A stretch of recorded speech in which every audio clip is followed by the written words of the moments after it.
ना इधर ना उधर, सीधे मुद्दे पर नजर। और क्या है आज की खबर, आप देखना शुरू कर चुके हैं न्यूज़ 18 आपके पुनीत के साथ। मेरे वरिष्ठ सहयोगी अंकुर जी भी मौजूद हैं मेरे साथ, और हम बात कर रहे हैं भारत और पाकिस्तान के बीच बने हुए टेंशन की, कि ये टेंशन और बढ़ता हुआ जा रहा है क्योंकि कुछ घटनाक्रम हाल में जो हुए हैं उसकी वजह से पाकिस्तान की तरफ जो है वो चिंताएं बढ़ती जा रही हैं।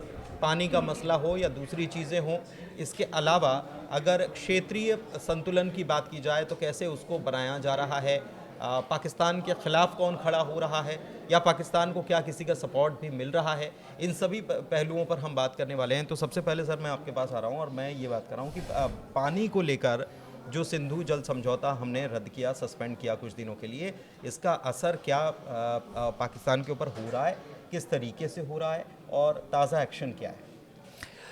देखिए पुनीत, जो सबसे पहली बात है वो सबसे पहली बात ये है कि जो स्टेप्स लिए गए थे उनका असर हो रहा है।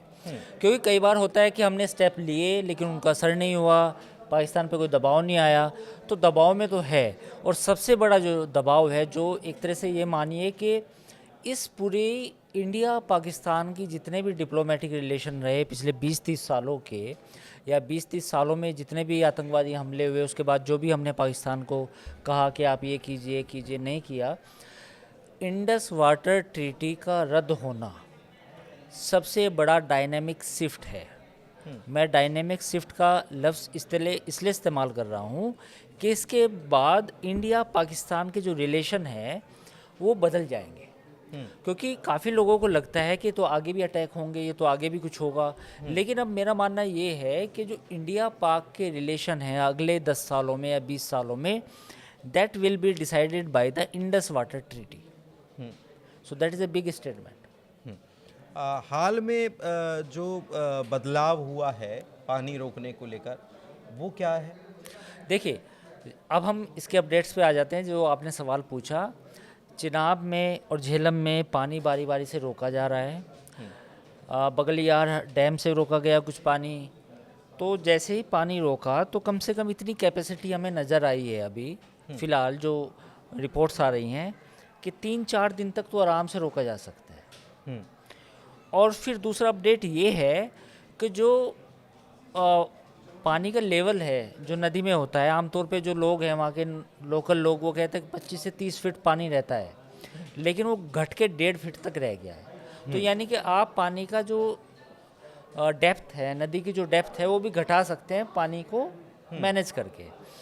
तो ये अपडेट हमारे सामने आया है। और इस अपडेट का मतलब क्या है? इसका मतलब ये है कि अगर किसी नदी में 30 फीट या 40 फीट पानी बह रहा है तो आप उसको घटा के 15 फीट भी कर दें तो कम से कम आधा पानी तो आपने रोक लिया।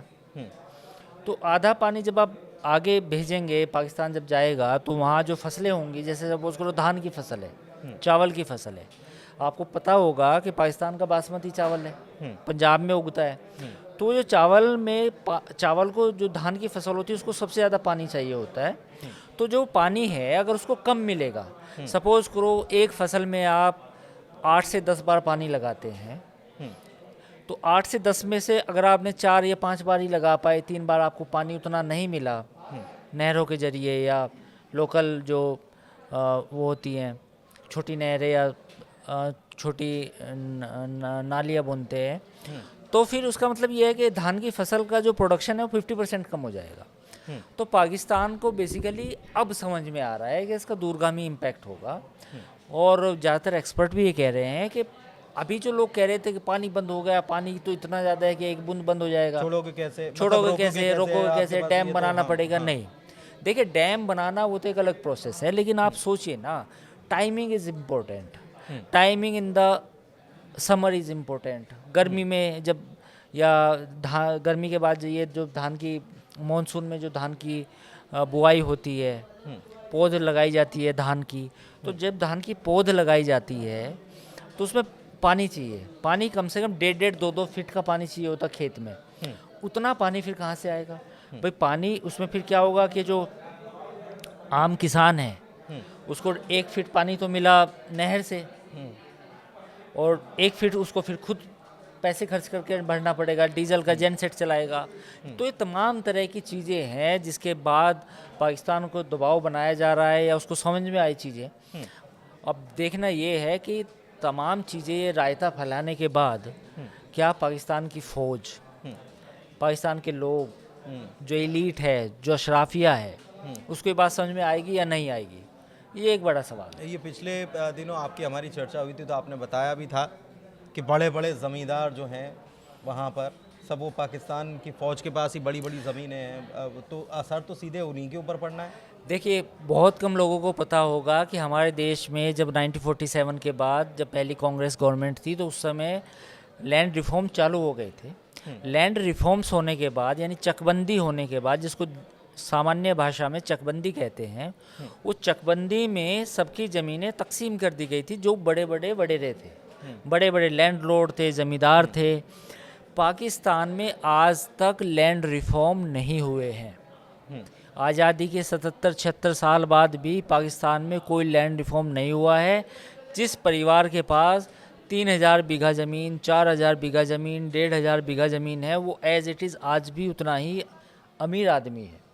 और उसके ये सब बच्चों में बट गया होगा। और ये सब फौज वाले हैं जिनके और पास ज़्यादातर लोग इसमें एलीट आ जाते हैं। अगर आपके पास 3000-4000 बीघा ज़मीन है तो आप अशराफिया हो, आप तो एलीट हो। आपको कौन रोक सकता? आप ताकतवर है, पैसे, आपके बच्चे लंदन जाएंगे, आपके घर में मर्सिडीज़ लैम्बोर्गिनी खड़ी होंगी, तो आपको कौन रोक सकता है? पाकिस्तान में वैसे भी ज़मीनों एक ही धंधा होता है, रियल इस्टेट का। प्लॉट बेचो, आप सपोज करो आपकी कुछ ज़मीन हाईवे के किनारे, आपने प्लॉट बेची तो उसमें आप माला माल बन जाते हैं। तो यही सब है मामला। तो कुल मिला के ये तो अपडेट हुआ चिनाब और झेलम का। दूसरा अपडेट ये है पाकिस्तान की तरफ से कि पाकिस्तान अब इस मसले को यूएनएससी लेके गया है। आज यूनाइटेड नेशन की सिक्योरिटी काउंसिल में उसने कहा कि क्लोज डोर, यानी कि जो बंद दरवाजे बंद करके बात करी जाए हमसे। और भारत जो है ये एक तरह से हमारे ऊपर दबाव बना रहा है या एक तरह से उत्पीड़न कर रहा है। तो ये पाकिस्तान आज गया है।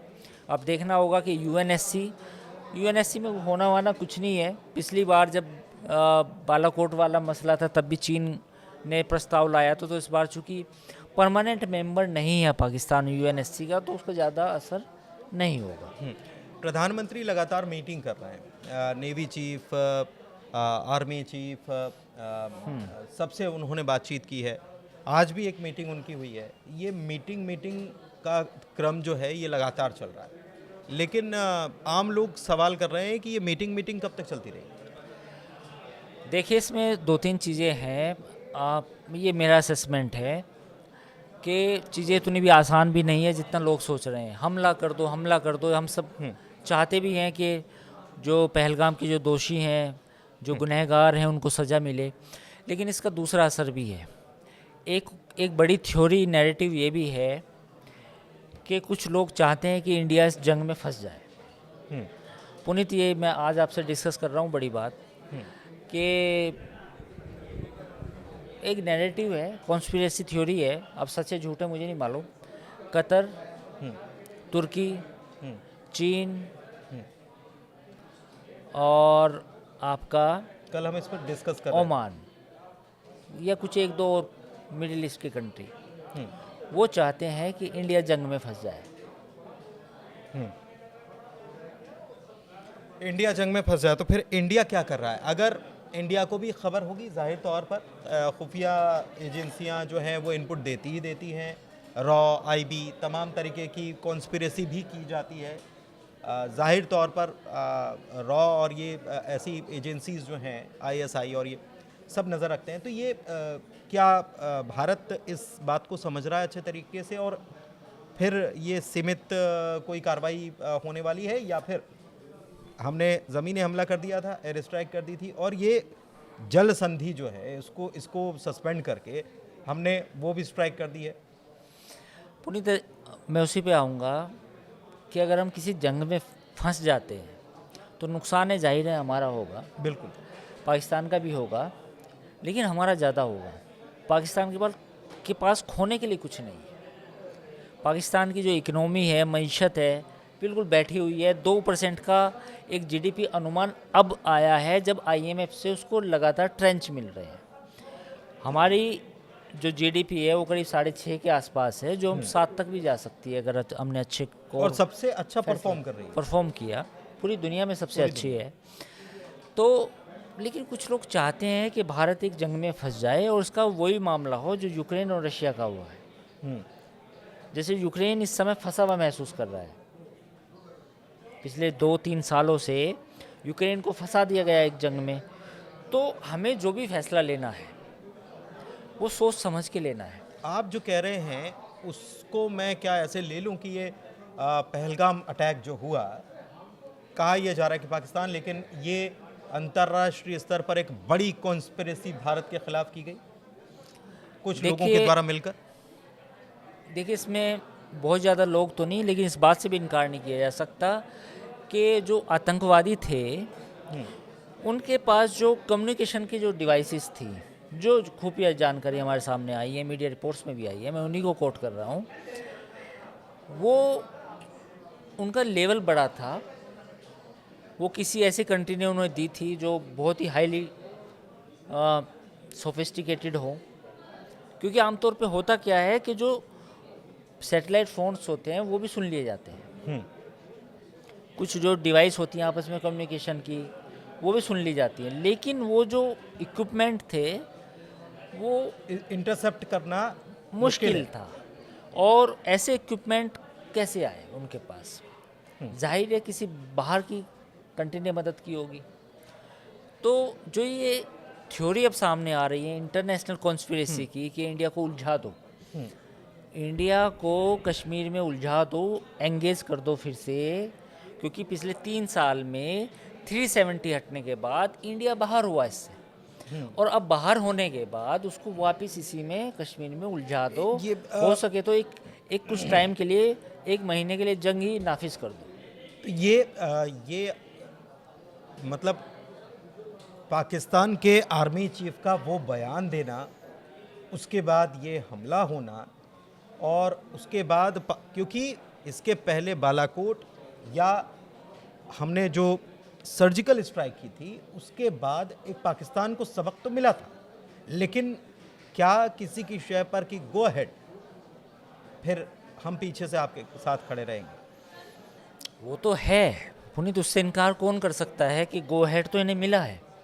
लेकिन जहाँ तक आपने जनरल मुनीर की बात की, तो जनरल मुनीर का एक अलग मामला है। वो अब मामला क्या है?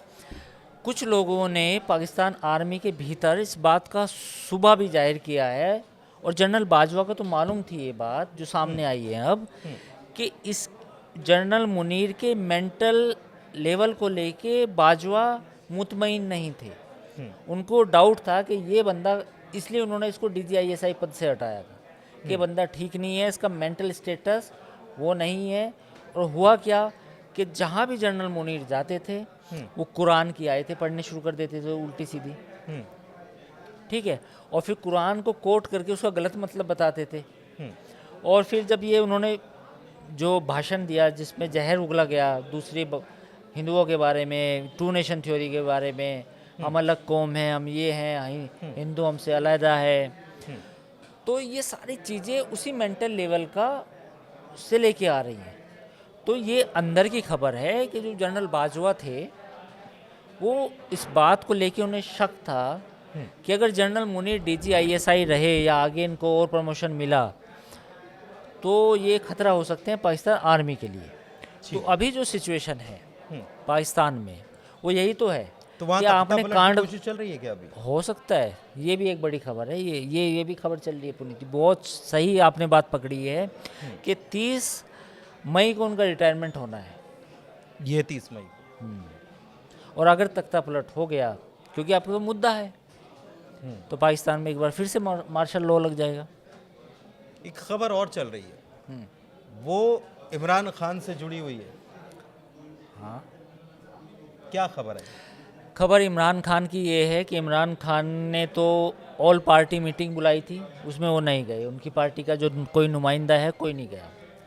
तो एक तो पॉइंट ये सामने आया कि इमरान खान की पार्टी जो कहते थे कि भाई मुल्क पे हमला होने वाला तो हम एक पेज पे नहीं, PMLN गई, PPP गई, 1-2 और कोई छोटी पार्टी गई, लेकिन इमरान खान की पार्टी PTI नहीं गई। पीटीआई का मौक़िफ़ क्या है? उनका मौक़िफ़ ये है कि भाई हमारा जो लास्ट चुनाव हुआ था उसमें आपने धांधली की, हम जीत रहे थे, आपने नवाज शरीफ की पार्टी को जितवा दिया, हमारे सारे बंदों को हरवाया या उनको लड़ने नहीं दिया, घाल-मेल करके सरकार बने। घाल-मेल करके आपने सरकार बना दी, वोटें तब्दील कर दी, फॉर्म बदल दिए। तो अब ये जो है हम ये सरकार को नहीं मानते, नंबर 1। नंबर 2, आपका जो किरदार है यानी कि जो आर्मी का किरदार है उसको पीटीआई तस्लीम करने के लिए तैयार नहीं है, उसको एक्सेप्ट करने के लिए तैयार नहीं है। तो इतनी महत्वपूर्ण बैठक ये कल रात 12 बजे हुई है। आज भी स्पेशल सेशन बुलाया गया है पाकिस्तान पार्लियामेंट में उसका पार्लियामेंट का। तो ये भी एक अपडेट है। इसके इतर भी एक खबर आई है इमरान खान से जुड़ी हुई कि जेल में उनके साथ कुछ गलत हुआ है।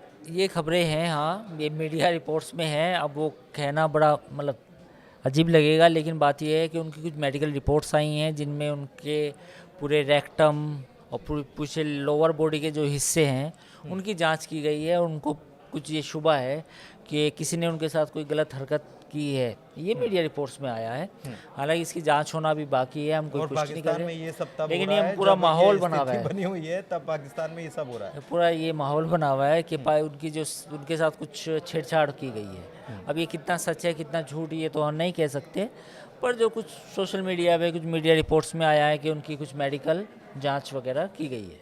तो आप समझ गए होंगे क्या हम कहना चाह रहे हैं, क्या चीज़ें हैं, क्या परिस्थितियां बन रही हैं, कौन कैसे स्टांस ले रहा है।